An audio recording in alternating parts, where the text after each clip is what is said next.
February 26, 2025. This morning, Office of Management and Budget Director Russell Vogt and Office of Personnel Management Acting Director Charles Ezel sent a memo to the heads of departments and agencies. The memo began, "The federal government is costly, inefficient, and deeply in debt. At the same time, it is not producing results for the American public. Instead, tax dollars are being siphoned off to fund unproductive and unnecessary programs that benefit radical interest groups while hurting hardworking American citizens. The American people registered their verdict on the bloated, corrupt federal bureaucracy on November 5, 2024, by voting for President Trump and his promises to sweepingly reform the federal government." Vogt was a key author of Project 2025, the blueprint for a second Trump administration. And in July 2024, investigative reporters caught him on video saying that he and his group, the Center for Renewing America, were hard at work writing the executive orders and memos that Trump would use to put their vision into place. But his claim that voters backed his plan is false. An NBC News poll in September 2024 showed that only 4% of voters liked what was in Project 2025. It was so unpopular that Trump called parts of it ridiculous and abysmal and denied all knowledge of it.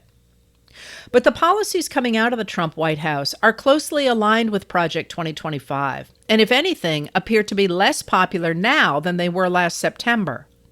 Under claims of ending diversity, equity, and inclusion programs, the so-called Department of Government Efficiency, or DOGE, has been slashing through government programs that are popular with Republican voters like farmers, as well as with Democratic voters.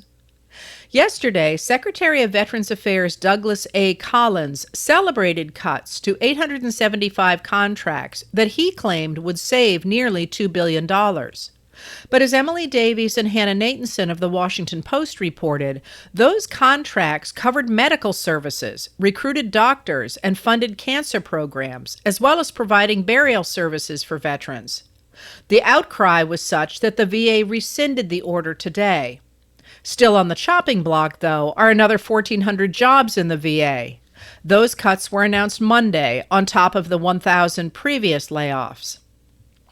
Despite the anger at the major cuts across the government, Vogt announced that agency heads should prepare for large-scale reductions in force, or layoffs, and that by March 13th, they should produce plans for the reorganization of their agencies to make them cost less and produce more with fewer people.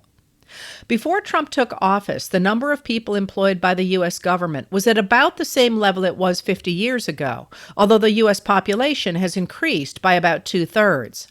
What has increased dramatically is spending on private contractors who take profits from their taxpayer-funded contracts. In his memo today, Vogt instructed agency heads to collaborate with the DOGE team leads assigned to the agency, who presumably report to Elon Musk.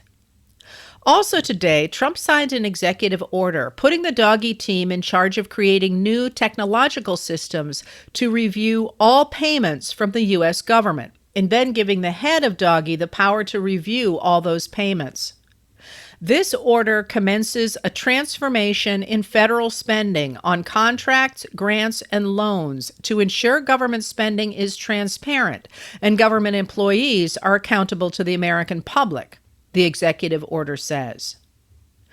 Make no mistake, this order transforms federal spending by taking it away from Congress, where the Constitution placed it, and moves it to the individual who sits atop the Department of Government Efficiency.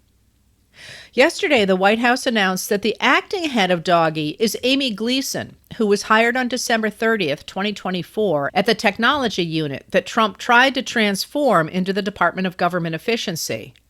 Nevertheless, members of the White House, including President Donald Trump, have repeatedly referred to Musk as the head of the Department of Government Efficiency. Musk appeared to be in charge of the first cabinet meeting of the Trump administration today. As Kevin Liptak and Jeff Zeleny of CNN reported, If anyone was still in doubt where the power lies in President Donald Trump's new administration, Wednesday's first cabinet meeting made it clear it wasn't in the actual cabinet. Catherine Doyle of NBC News described Senate-confirmed department heads spending an hour as audience members. A photograph of the meeting, in which Musk, wearing a Make America Great Again ball cap and a T-shirt that said tech support, appears to be holding court while Trump appears to be sleeping, reinforced the idea that it is Musk rather than Trump who is running the government. When Trump did speak, CNN fact-checker Daniel Dale noted, his remarks were full of false claims. Cabinet officers, who had brought notes for the statements they expected to make, sat silent, while Musk, the unelected billionaire from South Africa who put more than $250 million into electing Trump, spoke more than anyone except Trump himself. Trump didn't turn to Vice President J.D. Vance until 56 minutes into the meeting, and Vance spoke for only 36 seconds. But Trump appeared to be aware of the popular anger at Musk's power over the government, and today dared the cabinet members to suggest they weren't happy with the arrangements. All cabinet members are extremely happy with Elon, Trump wrote on his social media channel this morning. The media will see that at the cabinet meeting this morning. Is anybody unhappy? Trump asked the cabinet officers during the meeting. When they applauded in response, he commented, "I think everyone's not only happy, they're thrilled."